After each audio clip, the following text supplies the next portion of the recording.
ito yung sinabi Council, Attorney Live kayo sa RMNDZ XL Manila. Si Radyo Manlourdes, good afternoon. Good afternoon. May bago pong impeachment kay VP Sara. Ano pong reaksyon po ninyo as a lawyer? Though hindi po kayo a lawyer niya, ano po ang inyong reaction, Attorney Panelo?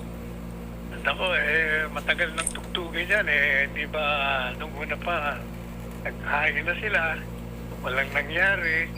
Kasi hindi sinunod ng House of Representatives yung procedure sa impeachment as outlined by the Constitution. Na ngayon, they're trying it again.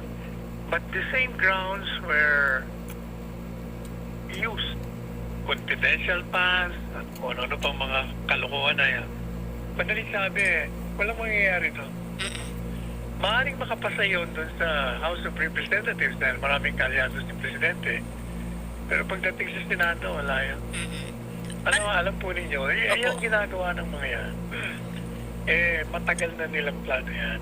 Ang talagang target nila, si Inday Sara, para hindi ito makatakbo, ma-impeach, ma-disqualify kung makuntik sa Panguluan sa 2028.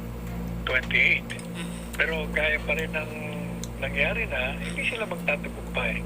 Yan po'y kakutsamaan ng kaliwa, ng dilaw, at ng mga kalyado ni Presidente Marcos Jr.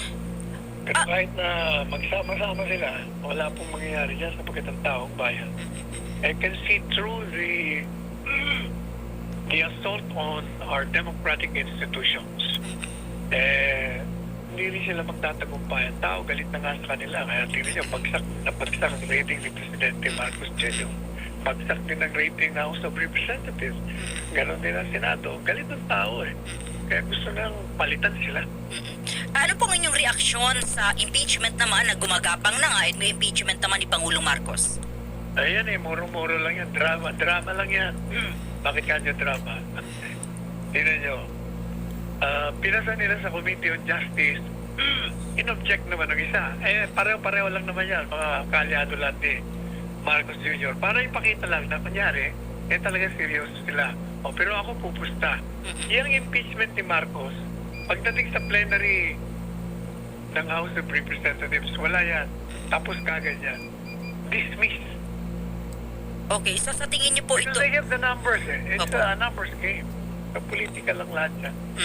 Ito po... Kunyari lang yan, para ipakita na kunyari sila yung objective, inaayos nila yung may nagpahel, ayusin nila. Puro balat kayo lang yan, Lord. Opo. It's all show. It's all pretense.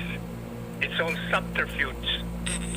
Okay, Attorney, may reaction niyo po kukunin namin. Ito po ay mula kay Senate President Soto. Sabi niya, dahil po sa desisyon ng Korte Suprema sa impeachment ka ni VP Sara, it's make it very difficult in the future to impeach officials for alleged wrongdoing. Impeachment now is an impossible dream.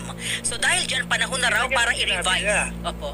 Dinagdagan niya pa yan Sinabi Opo. niya, desisyon daw ng Korte Suprema, judicial overreach. Kaya sabi ko sa kanya, sa programa ko, Opo. pwede ba, huwag kang pumasok sa teritoryo ng mga abogado. Hindi ka abogado. Huwag mong ipakita at ikalat ang pagka-ignorante mo. Yung sinasabi mong judicial reach, ang maaaring tawagin sa ginagawa mo ay isang ignorance overreach. At yung sinasabi mong impossible dream, siguro, ang impossible dream ay yung ikaw ay maging abogado. Impossible talaga yun. Sapagkat unang-una, tingnan mo, impossible dream, ang impeachment, bakit naka-file na?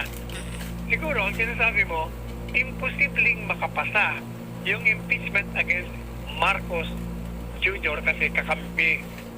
Marami siyang kakampi sa House of Representatives. At impossible dream din ang impeachment naman kay Inday Sara kasi pagdating sa Senado, kahit na marami ka diyang kakampi pero hindi naman bilib sa yung mga kasama mo, matidismiss din niya si Inday Sara. Pareho nung nangyari. Attorney, sabi niya, dahil dyan, panahon na para sa revision ng 1987 Constitution. Wala yan. Mga revision na yan. Hindi mangyayari yan. Alam po ninyo. Opo. Yung ginagawa kasi nila, puro nga balat kayo lang eh.